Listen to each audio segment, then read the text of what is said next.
പുതിയൊരു വീഡിയോയിലേക്ക് എല്ലാവർക്കും സ്വാഗതം. ഈ ചാനൽ സബ്സ്ക്രൈബ് ചെയ്ത് കാണണേ. അപ്പോൾ ദേവേനയാണ് മുത്തശ്ശിയുടെ അടുത്ത് സംസാരിച്ചുകൊണ്ടിരിക്കുകയാണ് നയനയുടെ അസുഖത്തെക്കുറിച്ച്.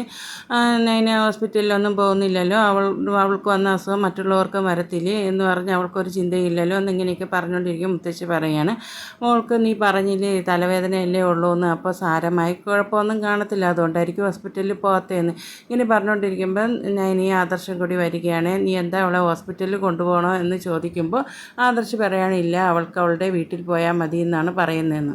ഒരു ദിവസം വീട്ടിൽ പോയി നിന്നാൽ മതി എന്നിങ്ങനെ പറയുമ്പോൾ ദേവയാനിക്ക് അതൊട്ടും ഇഷ്ടപ്പെടുന്നില്ല. അപ്പോൾ ദേവയാനി പറയുകയാണ് ഹോസ്പിറ്റലിൽ പോകാതെയിട്ട് ഓരോരോ കാരണങ്ങൾ ഉണ്ടാക്കുകയാണ് വീട്ടിൽ പോകാൻ വേണ്ടി എന്ന്.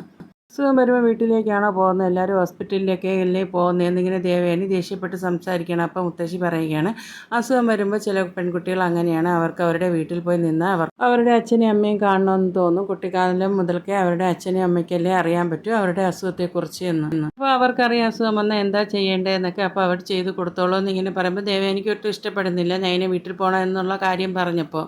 ദേവേനി പറയുകയാണ് അവൾ വീട്ടിൽ പോകാൻ വേണ്ടി ഓരോരോ കാരണങ്ങൾ ഉണ്ടാക്കുകയാണെന്ന് ഇങ്ങനെ പറയുകയാണ്. അപ്പം നയനയ്ക്ക് മനസ്സിലാവുകയാണ് ദേവേനിക്ക് എന്തായാലും നയനെ വീട്ടിൽ വിടാൻ ഒട്ടും താല്പര്യമില്ല എന്ന്.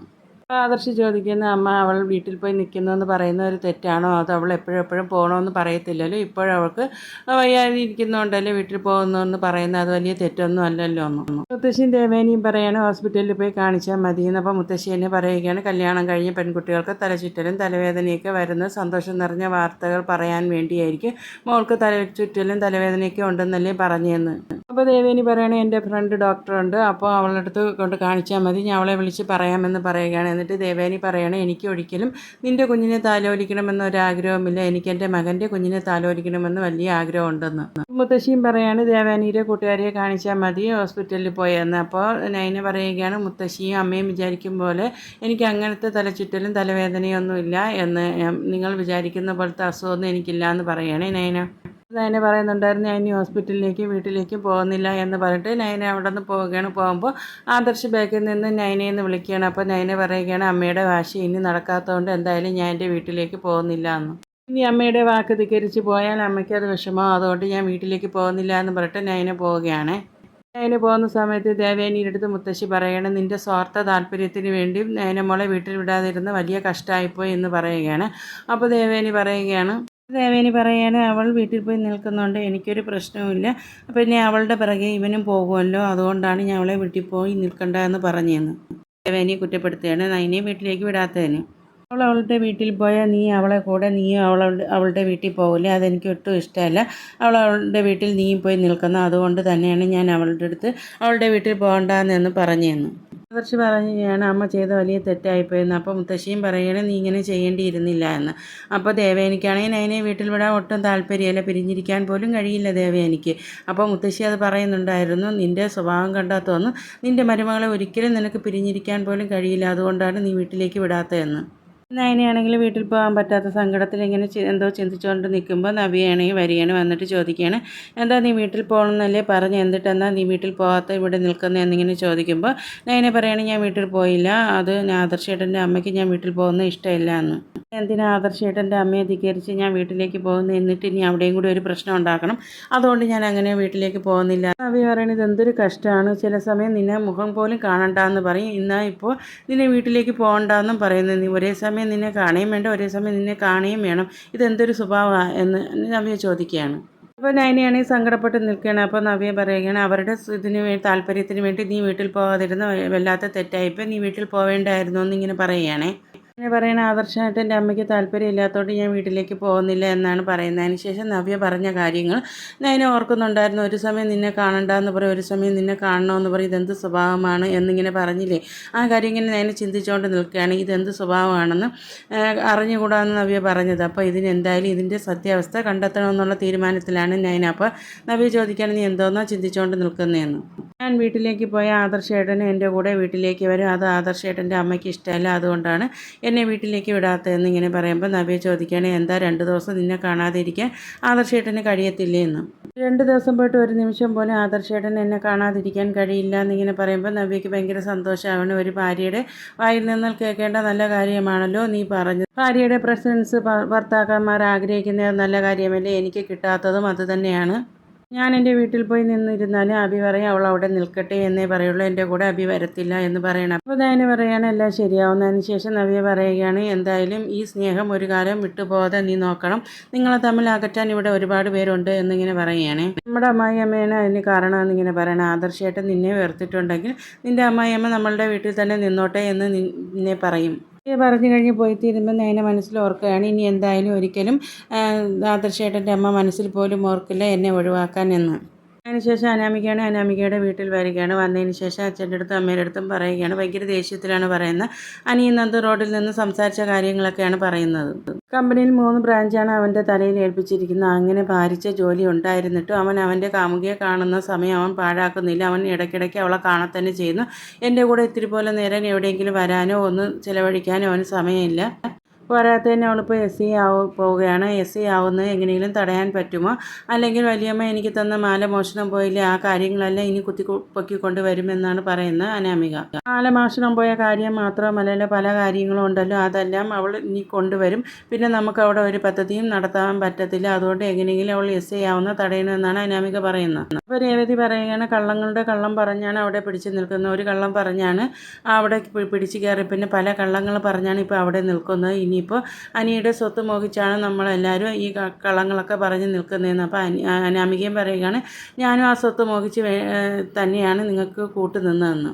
ഇതൊക്കെ നടപ്പിലാക്കിയെടുക്കാൻ കുറച്ച് സമയം എടുക്കും. അപ്പോൾ ഇതിനിടയ്ക്ക് ഇവൾ SI ആയിട്ട് വന്ന് നമ്മുടെ ഒരു കാര്യം നടപ്പിലാവില്ല എന്നാണ് അനാമിക പറയുന്നത്. അപ്പോൾ വേണുവിനാണെങ്കിലും ചെറിയ പേടിയുണ്ട്, ഇനി കള്ളക്കേസിൽ വല്ലതും കുടിക്കാലോ, അല്ലാതെ തന്നെ ഒരുപാട് കേസുകളുണ്ട് എന്ന്.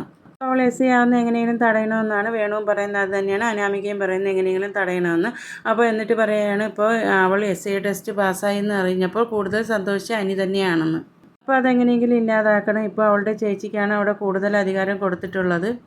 വലിയമ്മയാണെങ്കിൽ ഇപ്പോൾ പറയുകയാണ് അവൾ മൂർത്തിസ് ജ്വല്ലറിയിലെ ഭയങ്കര ഡിസൈനറാണെന്ന് പറഞ്ഞ് അവളിപ്പോൾ പടന്ന് പന്തലിച്ച് നിൽക്കുകയാണ്.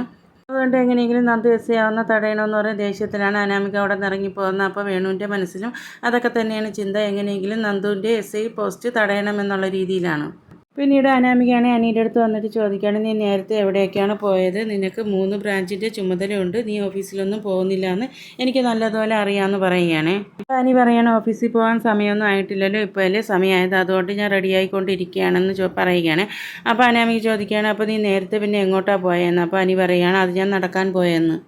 അനാമിക അനിയുടെ അടുത്ത് ചോദിക്കുകയാണ് നീ നടക്കാൻ പോയപ്പോൾ നിൻ്റെ കൂടെ ആരെങ്കിലും ഉണ്ടായിരുന്നോ എന്ന് ചോദിക്കുകയാണ്. അപ്പോൾ അനി പറയുകയാണ് ഞാൻ നടക്കാൻ പോയപ്പോൾ പട്ടിയും പൂച്ചയും കുറേ ആൾക്കാരും ഉണ്ടായിരുന്നു എന്ന് പറയുകയാണ്. അത് കേൾക്കുമ്പോൾ അനാമികയ്ക്ക് ദേഷ്യം വരികയാണ്. അപ്പോൾ അനാമിക ചോദിക്കുകയാണ് നിൻ്റെ കാമുകി ഉണ്ടായിരുന്നോ എന്നാണ് ഞാൻ ചോദിച്ചതെന്ന്. അപ്പോൾ അനി പറയുകയാണ് ഗ്രൗണ്ടിൽ വെച്ചിട്ട് അവളെ അവളുടെ ഫ്രണ്ട്സിനെയൊക്കെ കണ്ടിരുന്നു എന്ന് പറയുകയാണ്. ഇങ്ങനെ പറഞ്ഞിട്ട് അനി പോകുന്ന സമയത്ത് ബാക്കിൽ നിന്ന് അനാമിക വിളിച്ചിട്ട് തടഞ്ഞു നിർത്തിയിട്ട് ചോദിക്കുകയാണ് നിനക്ക് അവളുടെ അടുത്ത് സംസാരിക്കാനും അവളെ കാണാനും നിനക്ക് സമയമുണ്ടല്ലേ എന്ന്. അങ്ങനെ നന്ദുവിൻ്റെ പേരിൽ രണ്ടുപേരും വഴക്കാവുകയാണ്. അപ്പോൾ അനി ചോദിക്കുകയാണ് നീ നിൻ്റെ ഫ്രണ്ട്സിനെയൊക്കെ കാണാൻ പോകുന്നില്ലേ, അതൊന്നും ഞാൻ തടയാറില്ലല്ലോ എന്ന്. അനാമിക പറയുകയാണ് നിനക്ക് ഇഷ്ടമില്ലാത്ത ഫ്രണ്ടിൻ്റെ കൂടെയൊന്നും ഞാൻ പോകുന്നില്ലല്ലോ എന്നിങ്ങനെ പറയുമ്പോൾ അനി പറയുകയാണ് നീ നിൻ്റെ ഒരു ഫ്രണ്ടും കൂടി പോകുന്നത് ഞാൻ കണ്ടല്ലോ, നീ ആ ഫ്രണ്ടിൻ്റെ ബൈക്കിൻ്റെ ബാക്കിലിരുന്ന് പോകുന്നത് ഞാൻ കണ്ടിട്ടുണ്ടല്ലോ എന്ന് പറയുകയാണ്. അനാമിക പറയുകയാണ് നിനക്ക് ഇഷ്ടമില്ലാത്ത ഫ്രണ്ടിൻ്റെ കൂടെയൊന്നും ഞാൻ പോയിട്ടില്ലല്ലോ എന്ന്. അപ്പോൾ അനി പറയുകയാണ് അതെന്നെയൊന്നും ബാധിക്കുന്ന കാര്യമല്ല, എനിക്ക് എന്തായാലും നിൻ്റെ പേരും പറഞ്ഞ് എൻ്റെ ഫ്രണ്ട്സിനെ ഒന്നും ഒഴിവാക്കാൻ പറ്റത്തില്ല എന്ന്. സംസാരിക്കുകയൊക്കെ ചെയ്യും, അതുകൊണ്ട് നീ ആ കാര്യത്തിൽ ഇടപെടണ്ട എന്ന് പറയുകയാണ്. അതിനുശേഷം അനി ചോദിക്കുകയാണ് അല്ലെങ്കിൽ നീ തന്നെ എന്തിനാ എൻ്റെ കാര്യത്തിൽ ഇടപെടുന്നത്, നീ ഞാനും തമ്മിൽ ഒരു താലി വീട്ടിയ ബന്ധം മാത്രമല്ലേ ഉള്ളൂ, അതിനപ്പുറം ഒരു ബന്ധവും ഇല്ലല്ലോ എന്ന്. അപ്പോൾ അനാമിക ചോദിക്കുകയാണ് നിനക്ക് അല്ലെങ്കിലും താലി കെട്ടിയ ബന്ധത്തിനേക്കാൾ അപ്പുറം ഒരു ബന്ധത്തിന് നിനക്കും താല്പര്യം ഇല്ലല്ലോ എന്ന്. ആ താല്പര്യം എനിക്ക് കെട്ടുപോയി എന്നിങ്ങനെ പറയുമ്പോൾ അപ്പോൾ അനി പറയുകയാണ് അപ്പോൾ നീ എൻ്റെ കാര്യത്തിൽ ഇടപെടണ്ടെന്ന് പറയും. ദേഷ്യത്തിൽ അനി അങ്ങ് പോകുകയാണ്. അതിന് ശേഷം നൈനിയാണ് കാണിക്കുന്നത്, നൈനെ കിടക്കുന്നതാണ് കാണിക്കുന്നത്. തുളസിയൊക്കെ കൊണ്ട് ദേവയാനി നൈനയുടെ അടുത്ത് വരികയാണ്. വന്നിട്ട് ആവിയൊക്കെ പിടിക്കാൻ വേണ്ടി നൈനയുടെ അടുത്ത് പറയുകയാണ് വീട്ടിൽ പോയാലും നിൻ്റെ അമ്മ ഇതൊക്കെ തന്നെയല്ലേ ചെയ്തു തരാറുള്ളത്, അതുകൊണ്ട് ഇതെടുത്ത് നീ ആവി പിടിക്കുക എന്നാണ് നൈനയുടെ അടുത്ത് ദേവയാനി പറയുന്നത്. ഇപ്പോൾ എങ്ങനെയുണ്ട്, ഇപ്പോൾ നിനക്ക് ശരിക്കും തലവേദന ഉണ്ടോ എന്നിങ്ങനെ ചോദിക്കുമ്പോൾ നൈന പറയുകയാണ് ഇത്തിരി കുറവുണ്ടെന്ന് പറയുകയാണ് തലവേദന. എന്നാൽ പിന്നെ ആവിയും കൂടി പിടിച്ച് തരുമ്പോൾ കംപ്ലീറ്റ് ആയിട്ട് തലവേദന മാറുമെന്നൊക്കെ പറയുകയാണ്. അതിനുശേഷം നൈനയുടെ അടുത്ത് ഇരുന്നിട്ട് നൈനയുടെ നെറ്റിയിലൊക്കെ ദേവയാനി തൊട്ട് നോക്കുകയാണ്. ദേവയാനി പറയുകയാണ് പുറത്തേക്ക് ചൂടൊന്നുമില്ല, ഇനി ഉള്ളിലായിരിക്കുമോ പനി, അതുകൊണ്ടായിരിക്കുമോ തലവേദന എന്നൊക്കെ പറയുകയാണ് ദേവയാനി. ഇനിയും പറയുകയാണ് എനിക്കും അങ്ങനെയാണ് തോന്നുന്നത്, ഉള്ളിലായിരിക്കും പനി എന്ന്. അപ്പോൾ ദേവയാനി പറയണ ആവി പിടിച്ചാൽ മാറും, ഇല്ല ഇനി മാറിയില്ലെങ്കിൽ നീ ആദർശിനെ കൊണ്ട് ഹോസ്പിറ്റലിൽ പോകണമെന്നൊക്കെയാണ് നൈനയുടെ അടുത്ത് ദേവയാനി പറയുന്നത്. നൈനി ഹോസ്പിറ്റലിൽ പോകാമെന്ന് സമ്മതിക്കുകയാണ്. എന്നിട്ട് ദേവയാനി നൈനയുടെ അടുത്ത് ചോദിക്കുകയാണ്, ഈ ചൂടത്ത് നീ തണുത്തത് വല്ലതും കുടിച്ചിട്ടുണ്ടോ? എനിക്ക് തൊണ്ടവേദനയൊക്കെ വരും, അത്രയ്ക്ക് മാത്രം നല്ല ചൂടല്ലേ പുറത്തുള്ളത്. എന്തായാലും നീ ഇനി പുറത്തേക്കൊന്നും ഇറങ്ങണ്ട, എന്തായാലും ഇനി തലവേദന മാറിയിട്ടില്ലെങ്കിൽ നീ ഹോസ്പിറ്റലിലേക്ക് പോകണമെന്നാണ് ദേവയാനി പറയുന്നത്. അപ്പോൾ ദേവയാനി നയനയുടെ അടുത്ത് സ്നേഹത്തോടെയൊക്കെയാണ് സംസാരിക്കുന്നത്. കേൾക്കുമ്പോൾ നയനയ്ക്ക് ഒരുപാട് സന്തോഷമാണ്. നയനയ്ക്ക് മനസ്സിലാവുകയാണ് ദേവയാനിക്ക് ഒരുപാട് ഉള്ളിൽ സ്നേഹം ഉണ്ടെന്ന്. എന്നിട്ട് ദേവയാനി നയനയുടെ അടുത്ത് ആവിയൊക്കെ പിടിക്കാൻ പറയുകയാണ്. എന്നിട്ട് ദേവയാനി അവിടെ നിന്ന് പോവുകയാണ്. ദേവയാനി തിരിഞ്ഞു നിന്ന് പറയുകയാണ്, എന്തെങ്കിലും അസ്വസ്ഥത ഉണ്ടെങ്കിൽ നീ എൻ്റെ അടുത്ത് പറഞ്ഞാൽ ആദർശിനെ ബുദ്ധിമുട്ടിക്കേണ്ട, എന്തെങ്കിലും അസ്വസ്ഥത ഉണ്ടെങ്കിൽ ഞാൻ നിന്നെ ഹോസ്പിറ്റലിൽ കൊണ്ടുപോകാമെന്ന്. ആദർശിനെ വിളിച്ച് ബുദ്ധിമുട്ടിപ്പിക്കേണ്ട, എനിക്ക് ഇത്തിരി ബുദ്ധിമുട്ടായാലും കുഴപ്പമില്ല, ഞാൻ നിന്നെ ഹോസ്പിറ്റലിലേക്ക് കൊണ്ടുപോകാമെന്ന് പറഞ്ഞിട്ട് ദേവയാനി അവിടെ നിന്ന് പോവുകയാണ്. ദേവയാനി ഇങ്ങനെയൊക്കെ പറയുമ്പോൾ ഭയങ്കര സന്തോഷമാണ് നയനയ്ക്ക്. നയനെ അതൊക്കെ ചിന്തിച്ച് സന്തോഷിച്ചിരിക്കുകയാണ്. പിന്നീട് റോഡരികിൽ 2 പേര് നിന്ന് സംസാരിക്കുകയാണ്. ഒരു പെണ്ണും ഒരു ചെറുക്കനുമാണ്. സംസാരിക്കുകയാണ്. അവളിപ്പോൾ വരും, അപ്പോൾ ഞാൻ പറഞ്ഞതുപോലെയൊക്കെ ചെയ്താൽ മതി എന്നാണ് സംസാരിക്കണേ. രണ്ടുപേരും പ്ലാൻ ചെയ്തിട്ട് അങ്ങോട്ടും ഇങ്ങോട്ടും മാറുകയാണ്. ഈ സമയത്താണ് നന്ദു അങ്ങോട്ട് വരുന്നത്. ആ പെൺകുട്ടി ഇങ്ങോട്ട് നടന്നുകൊണ്ട് വന്നിരിക്കുമ്പോൾ ഒരു പയ്യനാണെങ്കിൽ ബാക്കിൽ കൂടി ബൈക്കിൽ വന്നതിന് ശേഷം പെൺകുട്ടിയുടെ മുടിയെ തലമുടിക്ക് കുത്തിപ്പിടിക്കുകയൊക്കെ ചെയ്യുന്നു. ഓരോന്ന് വേണ്ടാത്തൊക്കെ ഇങ്ങനെ പറഞ്ഞുകൊണ്ടിരിക്കുകയായിരുന്നു. അപ്പോൾ ഇതൊക്കെ നന്ദു ശ്രദ്ധിക്കുന്നുണ്ടായിരുന്നു. അപ്പോൾ നന്ദു ഇത് കാണുമ്പോൾ വണ്ടി ഈ സൈഡിലേക്ക് ഒതുക്കി വെച്ചിട്ട് അവരുടെ അടുത്തേക്ക് ഓടി വന്നിട്ട് ആ പയ്യനിട്ട് നല്ല രീതിയിൽ നന്ദു കൊടുക്കുന്നുണ്ടായിരുന്നു. നല്ല രീതിയിലുള്ള അടിയാണ് നന്ദു കൊടുക്കുന്നത്. അപ്പോൾ നന്ദുവിൻ്റെ കയ്യിൽ നിന്ന് ഇത്രയ്ക്കുള്ള അടി കിട്ടുമെന്നൊന്നും അയാളും പ്രതീക്ഷിച്ചിട്ടില്ലായിരുന്നു. അത്രയ്ക്കുള്ള നല്ല അടിയാണ് അയാൾക്ക് കിട്ടുന്നത്.